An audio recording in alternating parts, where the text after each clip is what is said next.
Hello, everyone. Good afternoon. Welcome back to the second half of our Lifestyle and Creative Industries Day at Investment Promotion Week organized by Invest Hong Kong. Welcome again, and it's my pleasure to be your MC today. My name is Patricia. Nice to meet you all. Well, before we get everything started, I would like to give a warm reminder to our participants once again. The session today will be conducted in English with simultaneous interpretation. If you do need a headset, you may borrow them at the counter right next to the entrance. For our online participants, please be noted that the cameras and microphones will be muted at all times. If you wish to submit your questions, please make use of the Q&A function and we'll be able to answer your questions. If those are unanswered, we'll be replying the questions individually via email after the event. Now we proceed to our first plenary session here in this afternoon, and the topic would be Digital Transformation, NFTs, and the Metaverse, Journey to Success. I would like to introduce you to our keynote speaker, Mr. Yatsu, co-founder and executive chairman of Animoca Brands, who will share with us on why NFTs and the Metaverse are important for the future. Mr. Su is going to join us virtually. Now please welcome Mr. Su. Hi, my name is Yatsu, and it is my great pleasure and honor to address this distinguished audience in celebration of the 25th anniversary of the Hong Kong Special Administrative Region.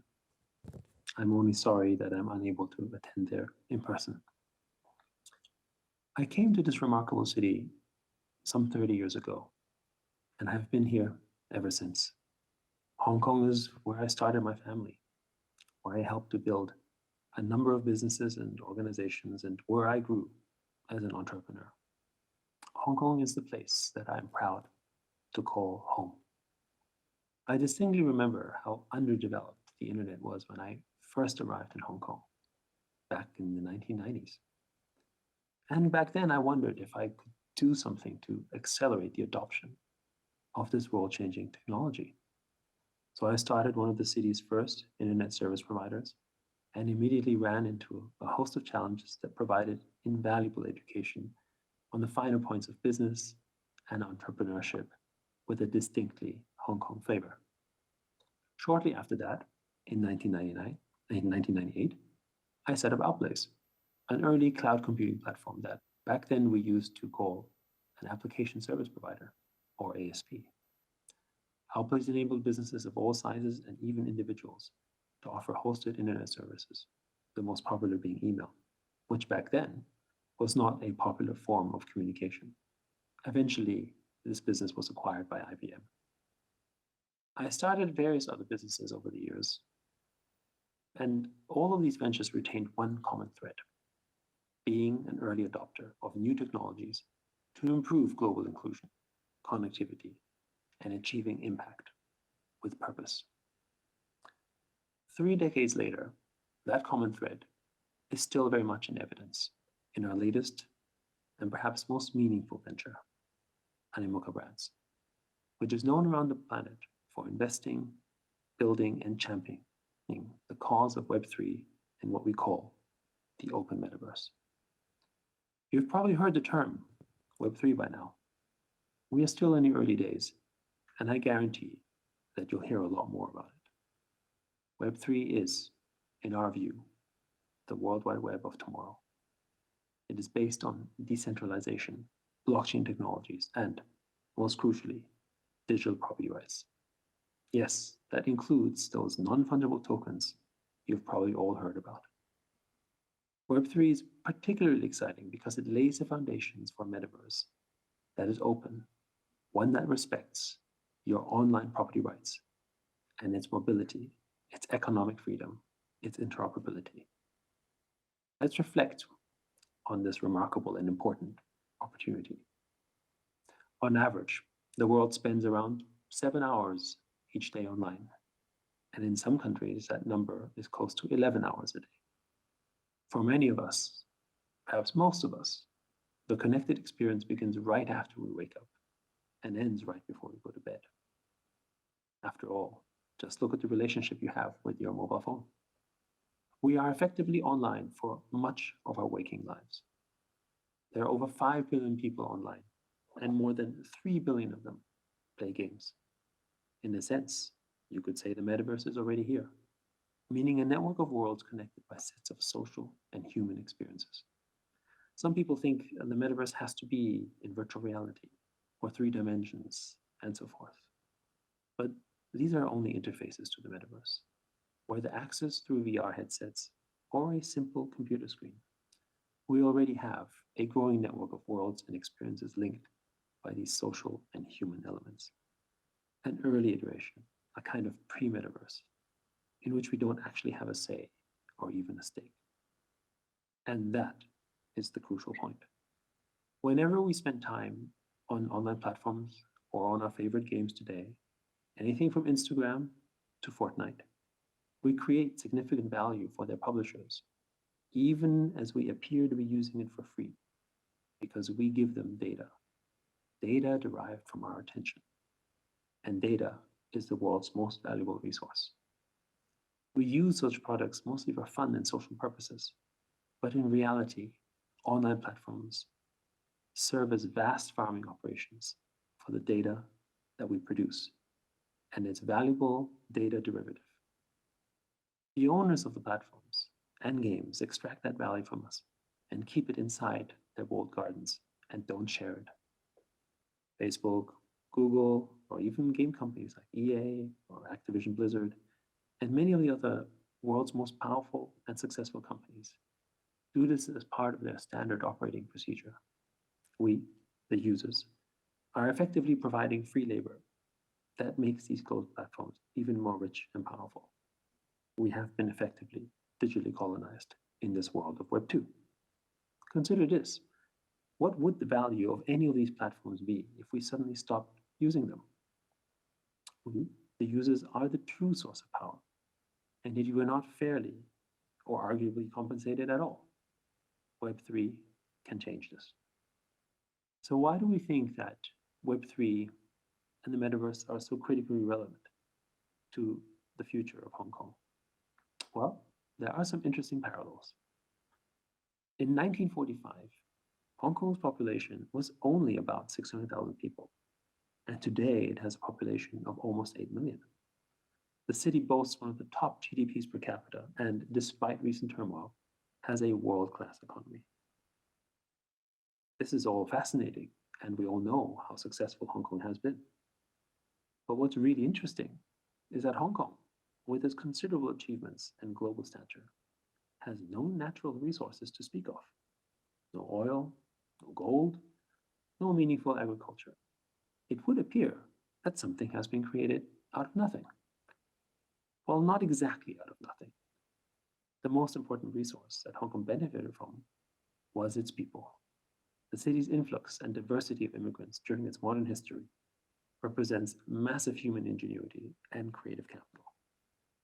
Hong Kong can therefore be seen as strikingly similar to the case of online platforms I mentioned earlier, who enjoy their powerful status thanks to the value generated by the very users, by their community. But that's not the entire equation. There are other key advantages that shape the success of Hong Kong, including, more importantly, a legal and economic framework that guaranteed and respected our physical property rights. There is a direct proportional association between property rights and economic performance. Countries with weak property rights generally have weak economic growth, and vice versa. It is therefore not surprising that Hong Kong prospered from the various benefits, such as economic freedom, that flow from well-established property rights. And therein lies perhaps the most apt comparison we can make about Hong Kong and the metaverse. When you say you are from Hong Kong, you're communicating connection, kinship, identity, and family and personal legacy. As I noted earlier, the metaverse is not simply a technology, such as VR.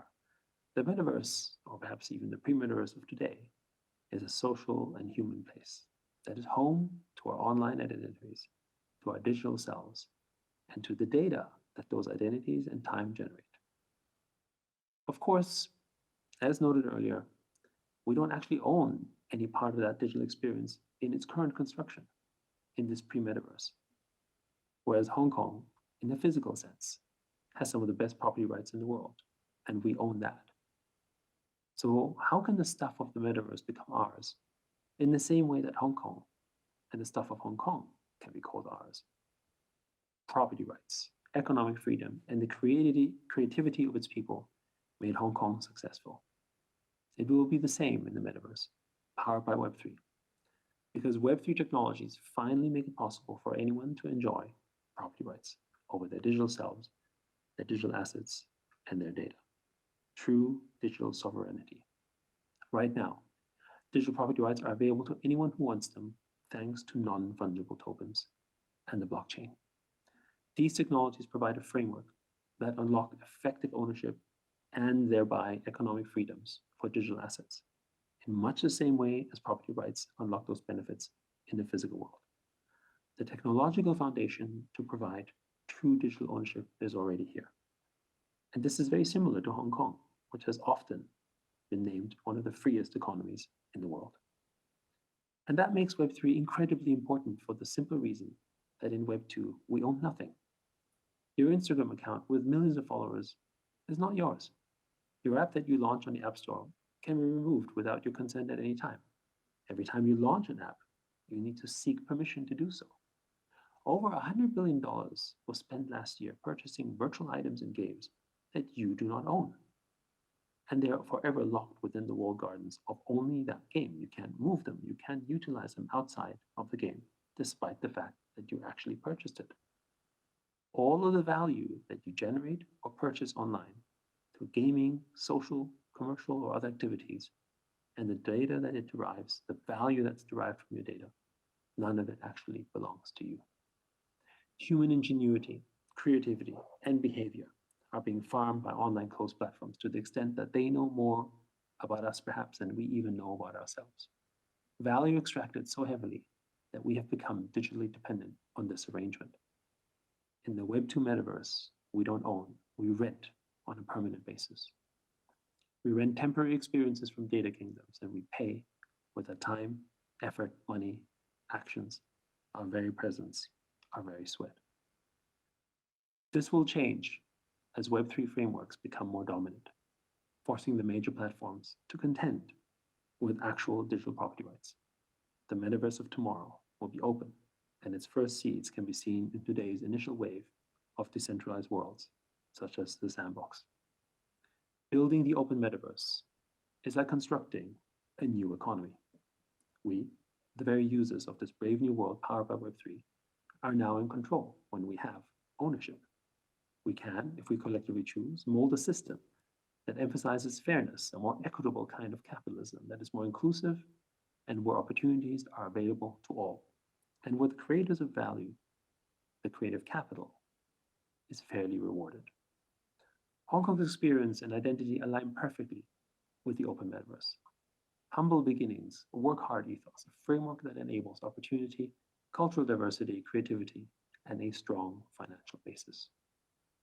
I believe Hong Kong and the wider region have the opportunity to lead the world to a metaverse powered by Web3, in which will be no longer dependent on the data kingdoms inside their walled gardens. This is a space that is still coalescing, without monopolies, but with nearly boundless opportunities. We should all drive for an open metaverse that better tackles the inequalities inherent in the real world that can provide true digital economic freedom. Web3 and the open metaverse are in the early days, but as the saying goes, the early bird gets the worm. I hope that Hong Kong is able to make the most of this opportunity in order to be well represented in and be able to contribute to this important digital future by encouraging and advancing the space positively and constructively. I firmly believe that no aspect of life, society, or industry will be left untouched by Web3 and the open metaverse. As we celebrate 25 years of the Hong Kong Special Administrative Region and the territory's remarkable history and people, I wish all of us in this proud and wonderful city a fantastic anniversary and a more fair metaverse that allows all participants to share in its value in an equitable, more fair, and open manner. Thank you. Thank you very much, Mr. Siu, as well as building this proud Hong Kong brand. Thank you so much. Next, we'll move on with the panel discussion session. We're honored to have 3 panelists in the session, and they're going to talk about digital transformation, NFTs, and the Metaverse journey to success. We would like to introduce our moderator for today, and he's Mr. Gary Liu, founder and chief executive officer of Artifact Labs. Please welcome Mr. Liu.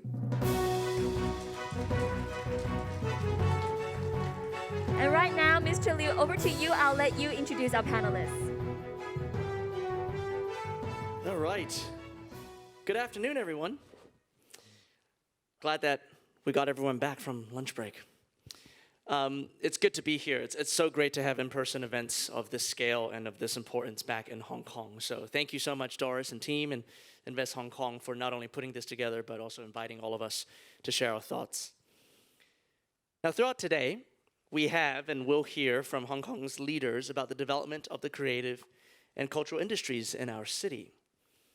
And many will speak about digital transformation in one way or another. These are transformations that give life to new canvases, new products and platforms on which to draw inspiration, create experiences, and engage audiences.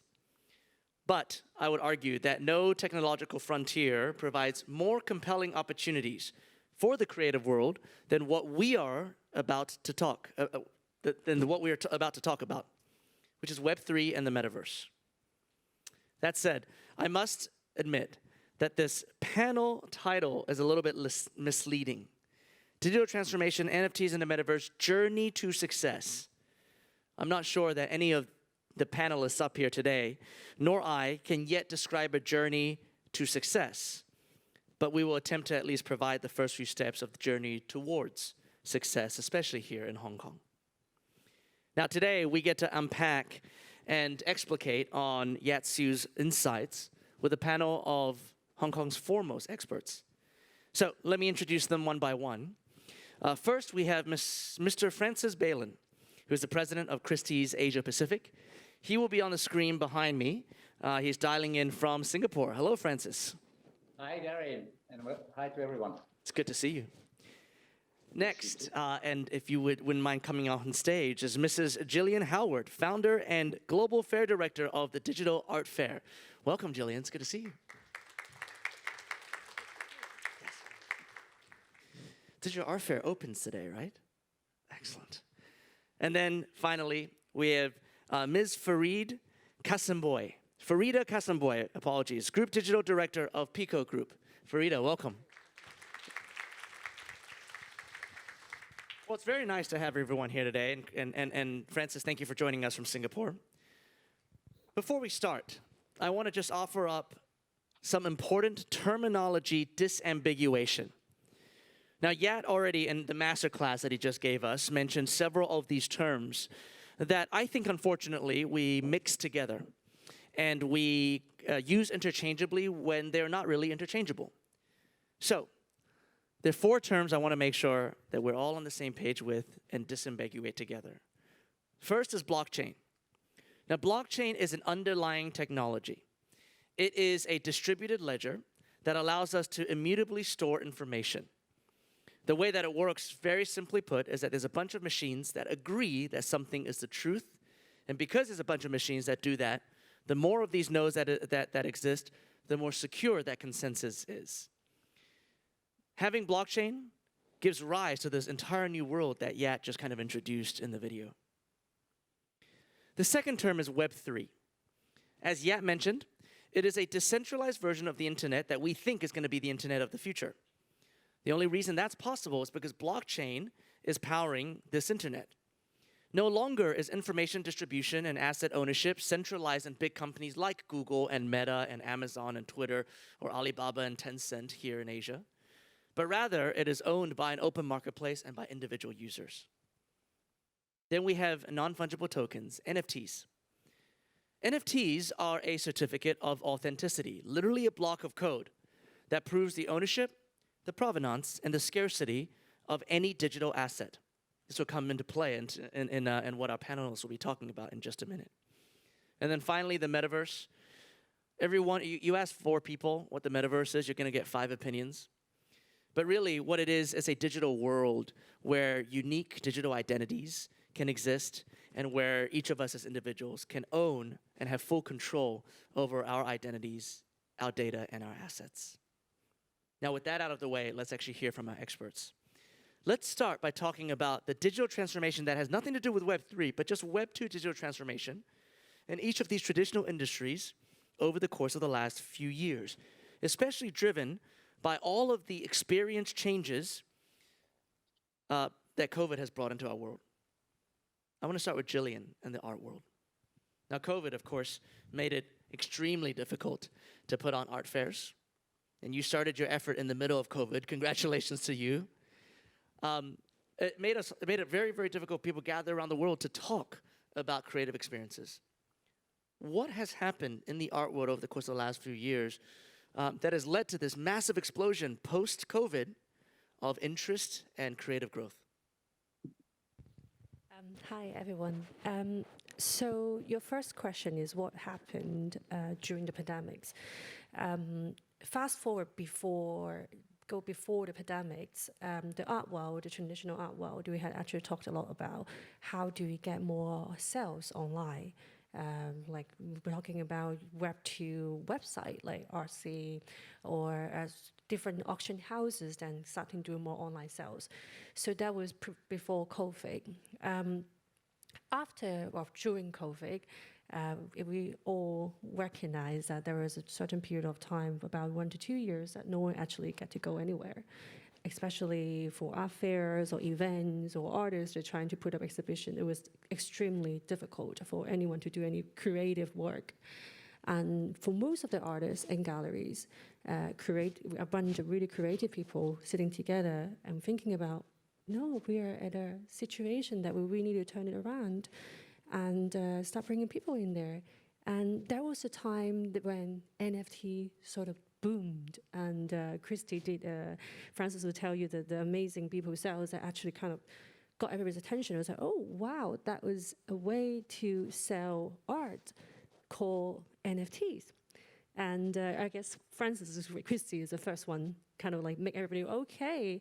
But in reality, the technology was already there before the sale with people.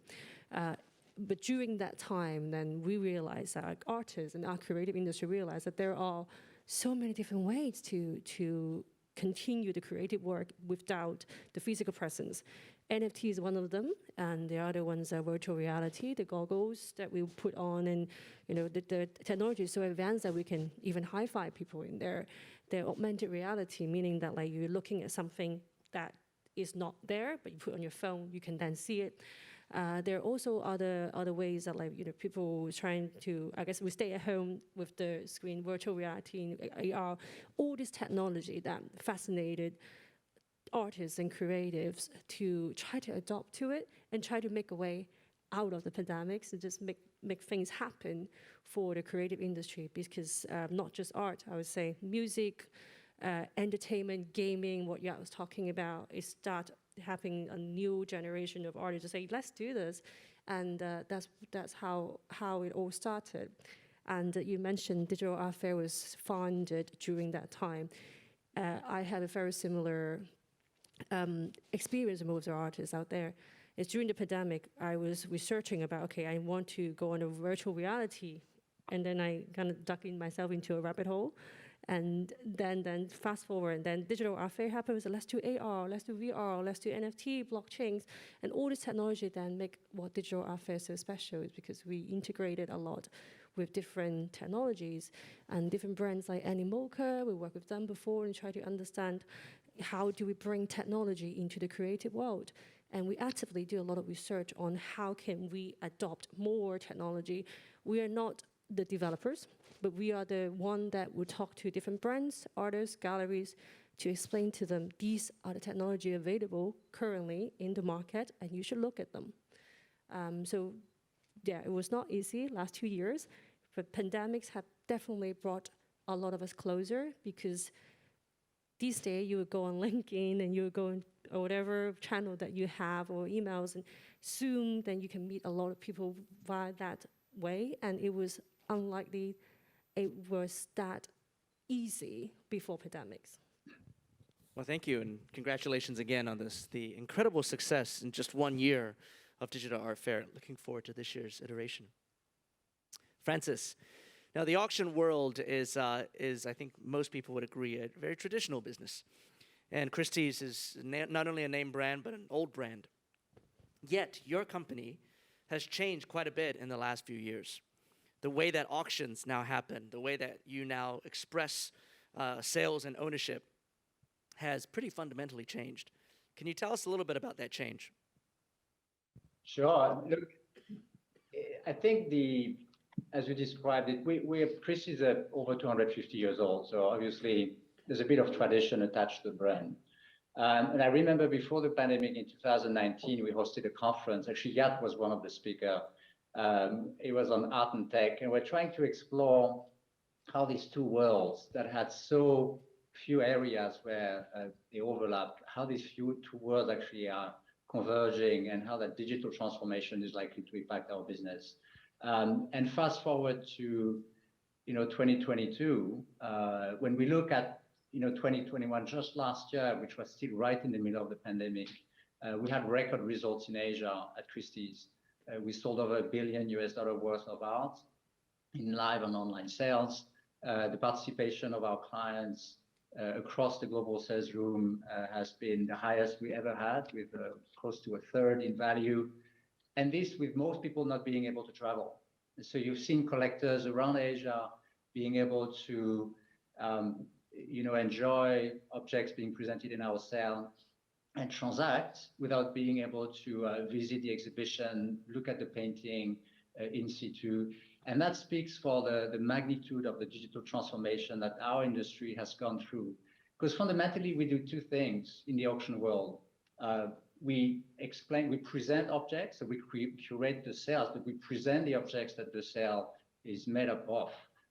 And we transact, so we support clients in actually bidding in different forms.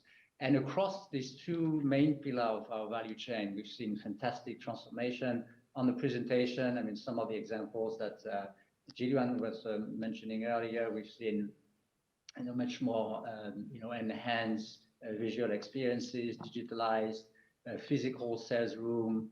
Of course, the level of engagement with digital platforms, whether it's our WeChat mini program, Xiaohongshu Red in mainland China, or the more mainstream Western platform, all these have really brought our ability to access collectors and present the objects to the next level. And then on the transaction side, where we used to have 400 people queuing to be in the evening sale room, and I think it went down to maybe 10 at the bottom of the traffic at the convention center.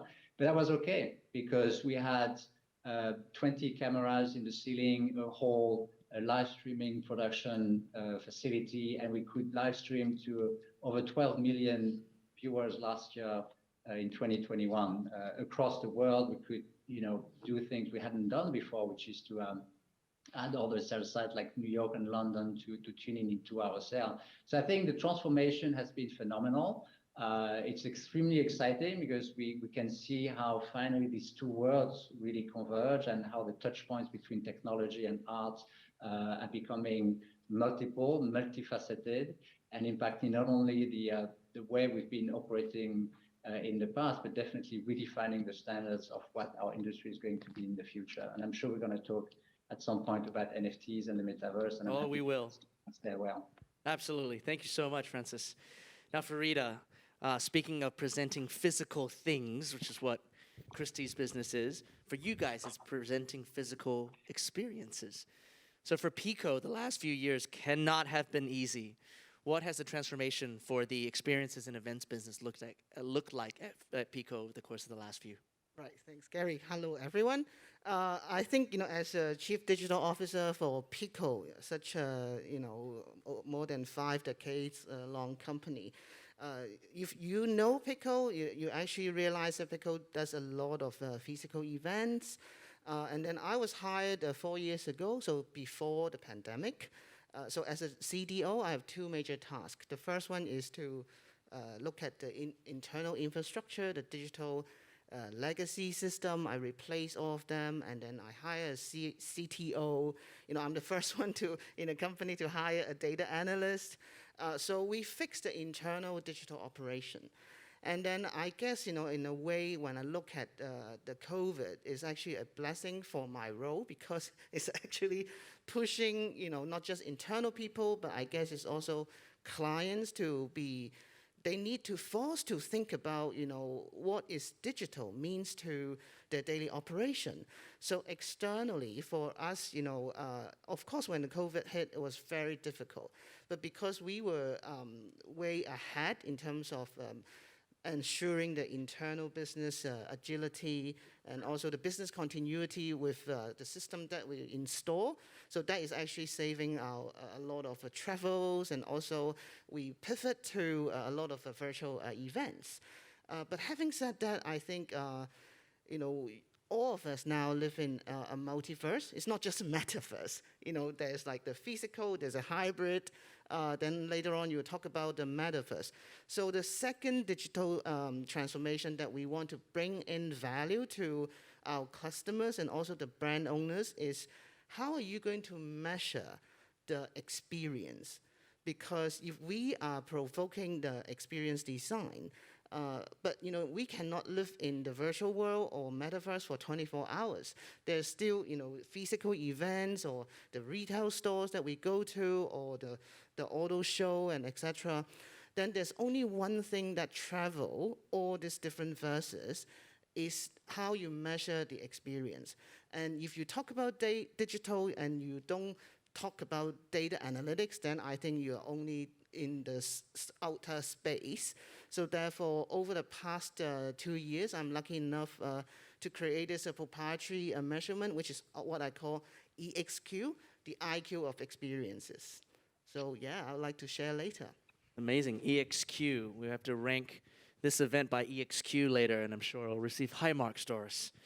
By the way, you pointed to Francis with a screen with Francis's face on it when you talked about hybrid. We don't yet know whether or not this is AI or an actual human being. We can't prove whether or not Francis is real at this point. We can make a judgment based on his future answers when we get to NFTs and Metaverse. For those of you who are meeting me for the first time, prior to my job now, where I have gone completely body, head, every part of me into Web3 world, I was the chief executive of the South China Morning Post for nearly 6 years, leading the transformation of this newspaper that I hope many of you still read. And for the news and media industry, of course, digital transformation has been an ongoing struggle. The economics of the internet disintermediated the news media industry 20 years ago, and we only figured that out like 5 years ago. And all around the world, the news industry had already been impacted prior to the pandemic. When the pandemic hit, the last vestiges of the old business crumbled. Advertising around the world collapsed, and especially for news organizations and newspapers that were no longer being physically printed and distributed, advertising almost completely went away.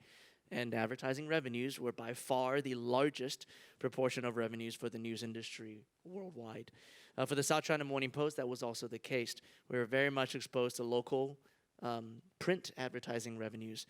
Thankfully, our digital transformation had already been ongoing. So not only was the operation of the newspaper able to immediately shift to a distributed remote work model, where for the very first time in SCMP's, at that point, 116, 117-year-old history, the newspaper was being produced, not in a newsroom for the very first time. But also, the distribution challenges that many news organizations faced, the South China Morning Post thankfully did not. It had already become a digital-first news operation, and over the course of those first 2 years of the pandemic, global news audiences grew to a height that we've never seen before. And SCMP certainly benefited from audiences around the world trying to better understand not only what was happening in Hong Kong, but across all of Asia because of COVID. But the business problems still remain. Although digital advertising has now grown significantly and the recovery post-COVID has started, it still has not made back the money that most news organizations, including SCMP, has lost over the years because of the decline of print. And that new business model, or those new business models, still need to mature, and they still need to be supplemented, which is why the idea of digital assets having intrinsic value because of the NFT is so incredibly important for the media industry around the world. So let's jump to that topic. What everyone here is here to hear about. Web3, NFTs, Metaverse, all those good buzzwords. Why is it important? Why do these technologies mean a future for traditional industries like the ones that we are in? Let's start with Farida and experiences. Of course, experiences in the digital world are not new, but now they've been taken to a whole nother level when we think about the metaverse and the open metaverse, especially if you can measure what the quality of the experiences are in the digital world. So from your point of view and your business point of view, why does Web3 matter? Okay, Gary. If you ask me the question same time last year, I don't know how to explain to you because at that time I wasn't even into the metaverse or Web3.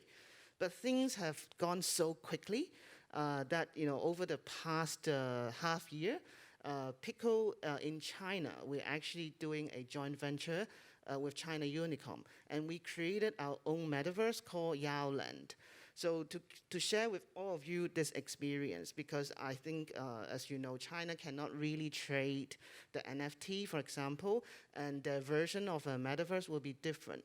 But to answer your question of how does this metaverse thing is important to traditional business, especially, I'm so lucky that I'm in Hong Kong, but as you and I know, there's still some sort of lockdown, in China mainland.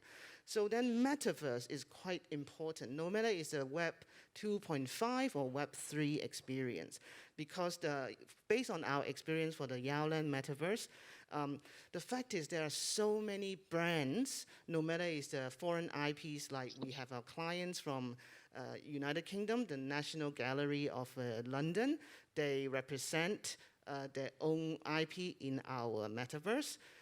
And then they are kind enough to give us 15 exhibits, and we turn them into digital art, which is now trading in the metaverse. So that is one experience. And then another one is, of course, a lot of automotive brands, even the local Chinese brands, that they create virtual showrooms and experience in the metaverse. And then, of course, the Shanghai metro stations, for example. So literally, the metaverse that we create, we want to do it as a inclusive, meaning it's not just for the Gen Z or the cool hip people, but as you know, the different landscape in mainland, a lot of mainstream people, they are also very into they're very so used to tapping and using the mobile internet. So therefore, like the recent experience is when we did the Shanghai Metro. So we encourage people to use the Wi-Fi when they do the metro station. But when they play the game, then they earn the coins. Then the coins can actually bring them back to the physical store. So in terms of doing very meta for the physical or traditional businesses, how can you link the online to offline experience? And at the same time, like I said, we measure the experience. So the experience cannot be broken. If you are a brand representing, no matter it's metaverse or physical or virtual, how do you portray it? And can you tell, if your customer really like it more in the physical or more in the virtual, or they shop online, but if they go to the physical presence, do you still portray the same experience? So that's why I still think that, no matter it's metaverse or Web 3 or Web 2.5, I believe we need to understand who is the target audience that you're talking about and how can you deliver the best experience to them. Thank you. Farida, these digital experiences that you're talking about, some of them in the virtual world, some of them in the real world, they happen just to be digital experiences. Do you see them as a replacement for physical experiences or incremental to physical in real life experiences? I believe it's going to be concurrent. So it's like when Amazon is purchasing Whole Foods or Alibaba, they launch their own Hema supermarket. The fact is, if we are talking about the entire footprint or ecosystem of understanding your consumer, It's always you need to understand both the online and also the offline in order to complete the loop. So it's going to be a concurrent.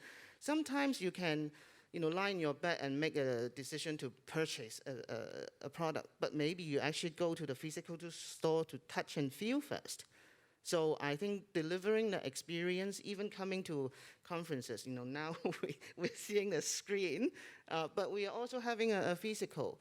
So it's going to be staying, unless, maybe next time we'll wear the goggle to participate in the metaverse as well. So it's going to be concurrently happening. I don't mean to reduce all of Pico's businesses down to just events, because of course you guys do far more than just that. But if we are talking just about events, when it comes to the quality of events, now that you guys are actually tracking the quality of events with EXQ, physical and virtual, is there a massive difference in the experience that somebody gets by joining an event in person, like the folks that are in this room, versus those who might be watching us online? Is there a big difference? Yes, I'm glad you asked the question. Very smart question. Because out of the past 2 years, we proved our concept of the EXQ measurement. So over the world, we have a lot, more than hundreds of virtual experience we tracked. So we can tell you on average, 20 to 30% of the IQ is average for virtual. But physical is 50 to 60%. So that means if today's Invest Hong Kong event, if we really track next time, Doris, maybe if it is over 60%, that means it's a high quality experience. Last question before we move on to Art and get Jillian's answers about Web3. Do you think that we'll be able to get virtual events with higher fidelity to the same 50 or maybe even 60 EXQ? Depending on the audience and what you offer them in that experience. I think we can get to that, and then we need a proper design experience. All right. Well, we can look forward to that in the future. Jillian, for Art, why does Web3 matter? That's an absolute leading question because we all know it does, but why does Web3 matter? I think about this question a lot. Why does it matter to do art in the Web3, especially the art world? I'm sure Francis would agree with me, is traditionally very conservative. Very conservative is the way that we do our business. It is very exclusive. It is very small circle. Is something, for example, is we don't tell the price. This is something that is not decentralized at all because the price is completely transparent on the blockchain. If you tell a traditional gallerist, I want to know all your price and all your transaction record is going to record it on the blockchain, they will be like, oh no, that is no. But with Web3, with blockchain, everything got to be transparent. And obviously, most of the people in the traditional art world are going to be not my thing. But why does it matter for the traditional art or with my industry? Why did I start this venture into Web3? I guess when I first started, I noticed two big problems in the art world, and I'm sure I speak to a lot of the experts in the industry internationally, auction houses as well, and we all share the same problem. I used to work for galleries in Hong Kong and also in London. I also work with auction houses. We noticed that our clientele, the age of these clients that we've been dealing with has gone up and up and up, meaning that an average art collectors that we're talking to possibly over 50 years old, over 60 years old. And we don't see the 30, 40 years old, 20 years old coming to galleries, auction house, compared to how it used to be maybe 10 years ago, 20 years ago. And that is a big problem for us because we're losing the, connection with this younger generation. The problem happened, and we need to figure out why. So I did my study, and I'm sure a lot of the art experts in the industry also figure out, okay, how do we get this young audience attention? And this happened because of, unfortunately, or fortunately, because of technology. About 10 years ago, when Instagram happened, when Facebook happened, Google Maps happened, iPhone happened, the younger generation, talking about like when my cousins or my daughter, now they grow up with a phone. They grow up with the technology. Now, with the new technology growing up with that, You tell them to go into the traditional art gallery that has 4 white walls and 4 paintings, and then you have to go get a piece of paper and read the description. They'll be bored in 10 seconds. They literally, okay, I look at it, and that was it. Web3 provided something that they are familiar. This is the language, a language they are speaking. They're speaking the QR code. The only thing they know this day, the kids growing up, they're like, I know what is an iPad. But if you give me I don't know, maybe a dictionary and tell me how to find that, like they might be frustrated because usually I just press a search button. So Web3 is a language that the younger generation is speaking. And if we don't move forward from it in the art world, we will never be able to grab this younger generation attention. It's not just the art world, it's a creative industry, it's music, it's movie. So this year we saw that happening, and we realized that the engagement, especially in digital art fair last year, the engagement with younger art audience and younger collectors under 40 years of age was 70%. And it doesn't mean that they don't have buying powers. The interesting thing is they have buying powers. And I'm sure that, with the EXP and Christy and all the data analysis will tell you the same. This group of audience actually have really strong buying power and interest in art. It just, with Web3, we were able to capture their attention. You made a compelling point why Web3 matters to the audience, right, that you're trying to speak to as an artist or creative industry. What about for the actual creators themselves? Why do NFTs and Metaverse matter for the creators? That comes to the second problem that I've observed before I started Digital Art Fair. The art world or the creative world has been doing, I would say, namely movie industry, fine art industry. We've been doing things very traditionally for a very long time. For the younger creators, right? If let's use fine art as an example. Gallery have 6 shows a year. You, as a young artist, to get in a prestige galleries or get in a movie or go music production is extremely, extremely difficult. It is not because they're not talented. They must be very talented in some way. I'm sure that some of them are super talented, but the chance of them getting over to the traditional business model is highly unlikely.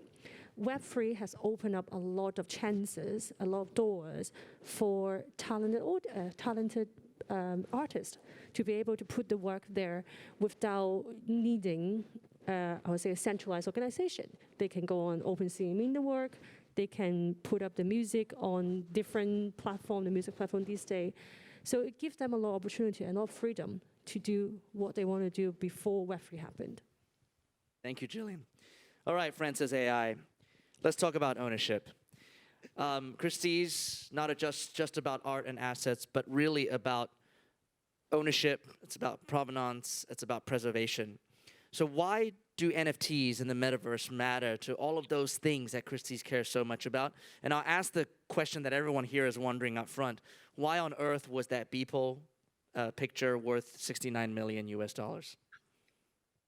Well, I answer the second question first, which is it was worth it because that's what people wanted to pay. So, and we had 35 people bidding on the work, including about 10, which were existing clients from I would say, the old world, not from the crypto world. So it was obviously a picture that was attracting a lot of attention, even if everybody, including ourselves at Christie, was surprised by the price tag of 69 million. But I think the question of NFTs and blockchain and how it intersect with the art world is a fundamental one. And I would ask ourselves actually a question to start this, which is why has digital arts not been more prominent earlier? Why have we had digital music in the 80s, which we're all listening to and I was born with, and we've seen it flourish and prosper and be available at on anybody's screen. We've seen animes and all this. So digital creation has been around for a long time. Why has digital art not been? And I believe, and I venture to ask part of that question myself, which is I believe that's also down to the way it has been transacted, how you could identify and improve ownership, unicity, track provenance. And I think this is the answer that the blockchain technology is actually bringing to the art world with the NFTs. if you think of the art of the visual art from the Lascaux cave down to Basquiat, it's basically pigment that are being grinded and being put on a surface. And it hasn't changed for a long time. And you've had revolutions with the Impressionists that actually stopped grinding their pigment into their studio, but had them on tubes so they could paint outside. You have these things, but these are minor ones. And I think we're really at the crossroads with digital arts and the blockchain and completely reinventing. It's a very exciting moment for the art world because we're reinventing on two fundamental transactional dimensions.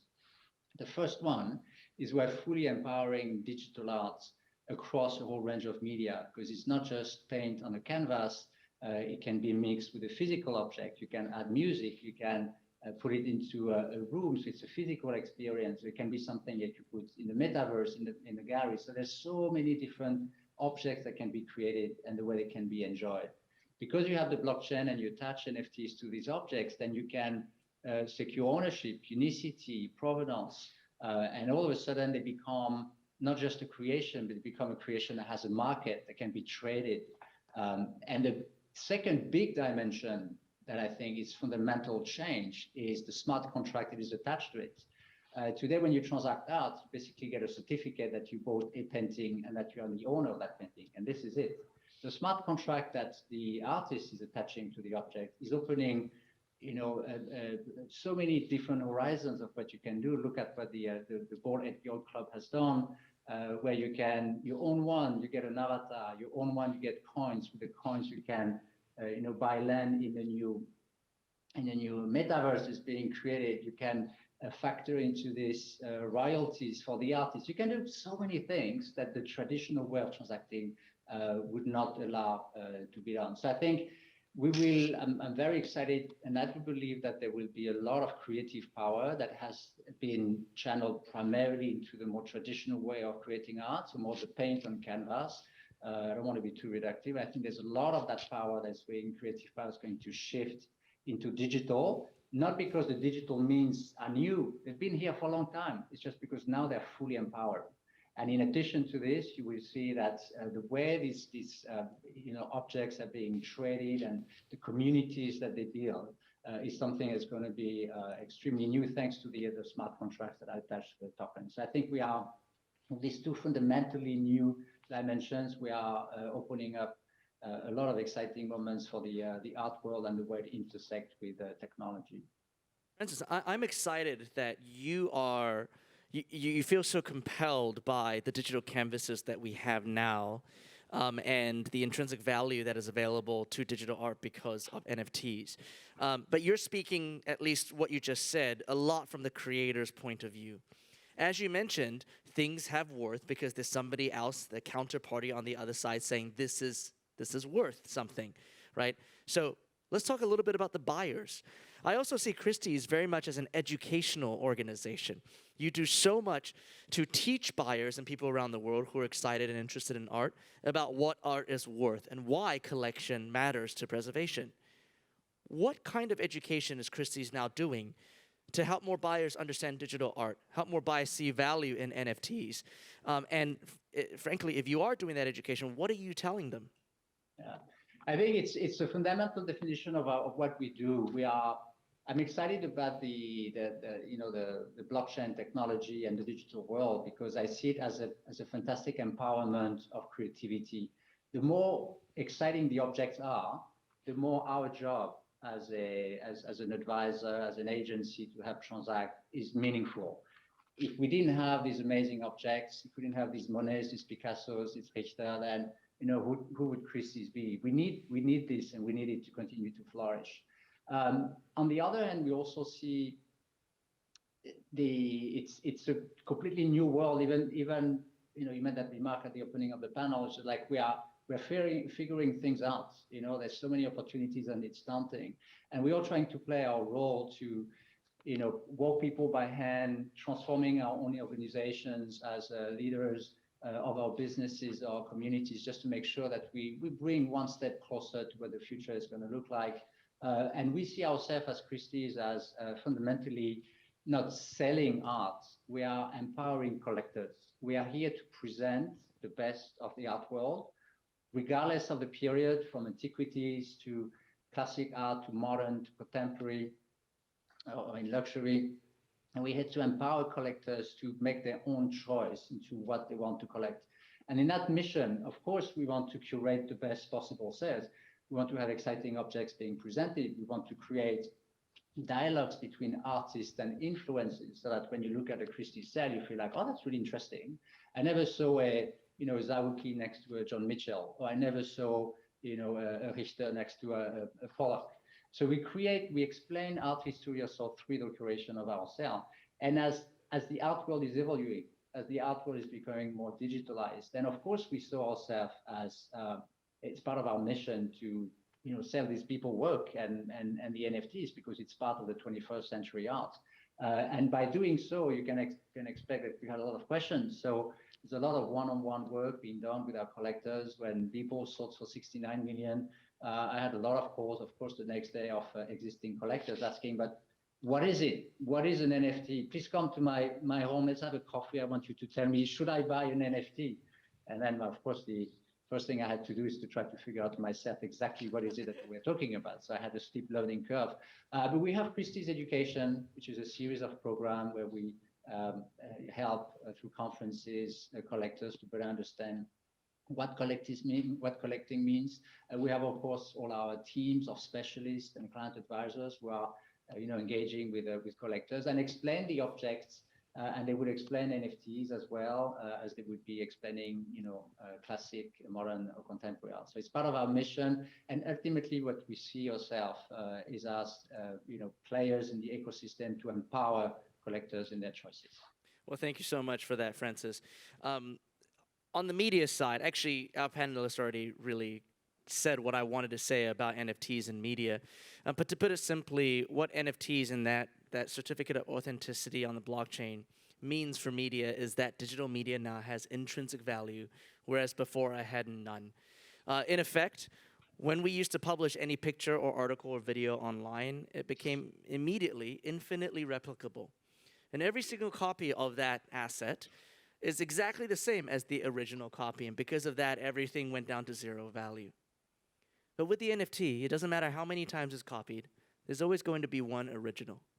And if that underlying asset actually has importance to the world, historical importance, information importance, then that original copy will have value, because the NFT can verifiably prove this was the original. That changes the economics for news organizations. It changes the economics for museums and cultural institutions. It changes economics for pretty much anyone that has IP that should be online and distributed freely. We have, as IP owners, historically tried to keep our IP as close to our chest as possible. And whenever we release it, there has to be a value exchange, which is why the digital world has always been something really scary for IP owners. Because once you put something up on the digital world, it's gone. But now with the NFT, that is no longer true. You can put your valuable IP online, and it can become more valuable because more people have access to it, more people see it, it becomes more famous, and somebody out there is going to want to own the original. Imagine what that means for news organizations and for museums and for cultural institutions. The company that I left the South China Morning Post to go start and now run is called Artifact Labs, and that's exactly what we're doing. We're building the infrastructure and the standard to help any organization with this kind of intellectual property to be able to turn it into NFTs and increase the value of these assets online in the digital world. Now, we've already pretty much run out of time, but there's one last question that is really important for us to answer, which is, why are we all here in Hong Kong doing this stuff? Why is Francis and Christie's based here in Hong Kong? Why is Farida and Pico still in Hong Kong? Why was Digital Art Fair started in Hong Kong? And why did we decide to build a Web3 NFT company here in Hong Kong? So, this digital evolution of the metaverse and Web3, what role can Hong Kong play, and why are we all here? Francis, I want to start with you and Christie's. Why Hong Kong? What's Hong Kong's role? Well, Hong Kong is an incredibly important platform for Christie's globally. The art world is a very compact, network. You basically have New York, London, Paris, and you have Hong Kong.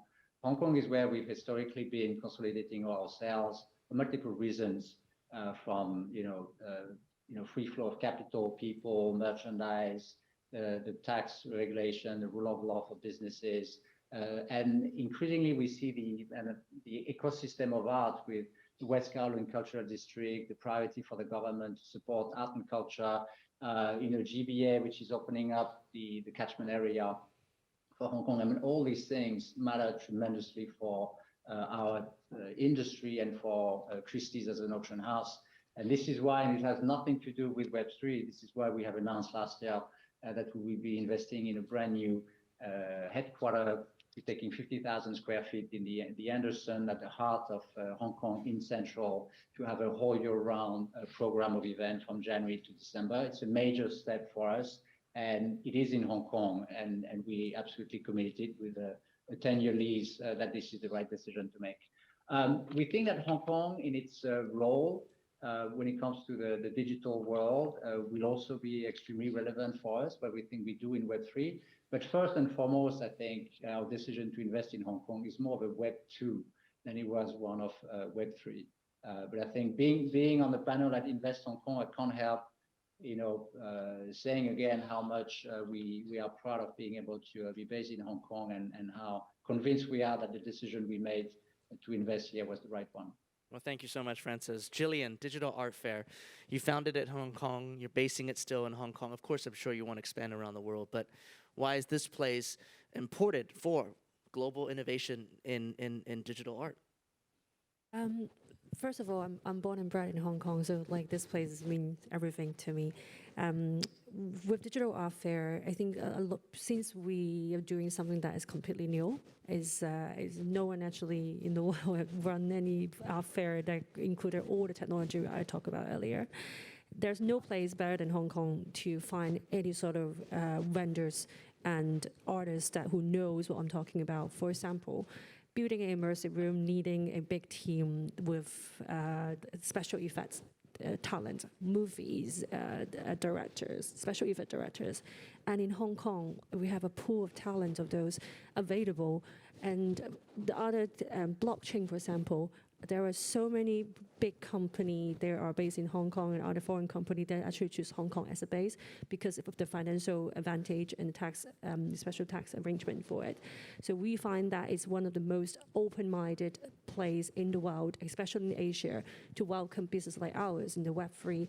And for example, Yatsu, Animoca, like with people like brands like that, we all choose Hong Kong to be the place because we still have a pool of great talent and really innovative thinkers in Hong Kong. And every day I'm meeting more and more of them, and that inspires me every day to do what I want to do here. So Hong Kong's always going to be the headquarters of Digital Art Fair. As far as I realize, the last 2 years, even though during the pandemics, people in Hong Kong make things happen. And that sort of mentality is really difficult to find anywhere else in any other Asian countries. Amazing. Thank you, Jillian. Farida, what are your thoughts about Hong Kong and this place as a hub for cultural and creative innovation? I think Hong Kong is still the best of both worlds. From the perspective that we do a lot of business in China, as I explained, the Yaoland Metaverse, the fact that, like Sandbox, I was attending their workshop 2 weeks ago, because of the technology, the NFT is interoperable. So therefore, there's already a lot of clients from China. They're craving to come through the Web3 and the Metaverse to go out from inside China to the West. But likewise, the Western brands that they want to get into China, now there's easier ways to get access to the 1.4 billion people.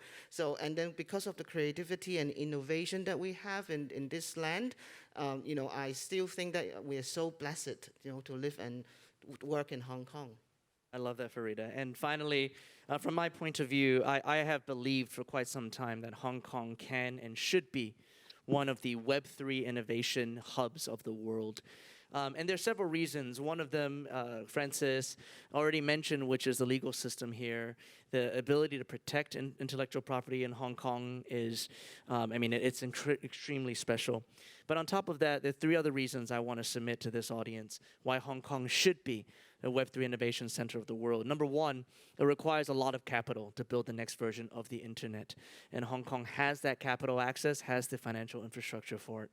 Number two, the applications of blockchain technology in specific industries make the most sense at the beginning. And we are the hub for every single one of those industries, from the services industry, whether it's marketing or advertising, to auditing, to, of course, the fintech industry, digital finance, to creative arts, right? These are the areas in which, and of course, logistics. How could I forget logistics?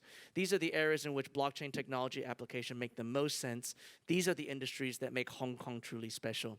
And the third reason is because right now, there are two different metaverses and two different blockchain ecosystems being built at the same time. One in China, one outside. And inevitably, those two need to connect. And there's only one place in the world where those two multi-trillion-dollar ecosystems could possibly connect. And it's the city that we call home. Now, of course, we need to fix talent. And we also need to fix regulations. We have to be able to encourage innovation in the city in a way that we actually haven't seen previously. But those things are fixable, and we have all of the ingredients to be that next great innovation and technology hub of the world. I'm pretty convinced by that. I'm not from Hong Kong. I'm an observer, professional observer at that. But I really do believe in this place, which is why we're building our company here. So once again, I apologize, Doris, for running long, but this has been such a fascinating conversation. Thank you so much to the human Francis Bailin in Singapore, to Farida Kasamboy, and to Jillian Howard for joining us today. Thank you so much to the panelists.